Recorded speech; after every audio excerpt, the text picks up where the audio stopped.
ఎదురు చూస్తున్న వీకెండ్ రాకనే వచ్చేసింది. ఇక నాగార్జున స్టేజ్ పైకి అడుగుపెట్టి పద్మావతి ఆట మీరు ఆడారా లేదంటే తనే మిమ్మల్ని ఆడించిందా నాకేమీ అర్థం కాలేదు, మీ ఆటల్ని చేష్టల్ని చూస్తూ ఉంటే అంటూ ఇచ్చి పడేశారు.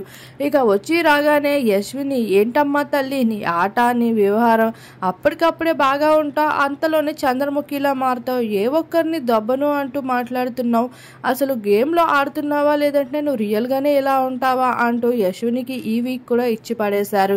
ఇక యశ్విని అయితే అలా ఏమీ లేదు సార్, ఎదుటి వాళ్ళు చేసే ప్రవర్తన బట్టే నా రిఫ్లెక్షన్ ఉంటుంది అంటూ తను ఈసారి తెలివిగా సమాధానం చెప్తే, నాగార్జున కూడా అద్భుతంగా ఆడావు, అసలు ఏ మాత్రం ఊరుకోలేదు, అబ్బాయిలకి మించిన పర్ఫార్మెన్స్ చేశావు, అసలు నీ ఆట చూస్తే చాలా ముచ్చట అనిపించింది, ముందు వీక్ కన్నా ఈ వీక్ నీ ఆటలోని చాలా మంచి ఇంప్రూవ్మెంట్ కనిపించింది అంటూ హౌస్మేట్స్ అందరితో క్లాప్స్ కొట్టించి మంచిగా యశ్వినిని పొగడ్తల వర్షం కురిపించారు. గత వారం తిట్లతో ఏడుస్తూ కనిపించిన యశ్విని ఈ వారం నాగార్జునతో ప్రశంసలు కురిపించుకోవడంతో అంతలేని ఆనందంలో అయితే కనిపించేసింది.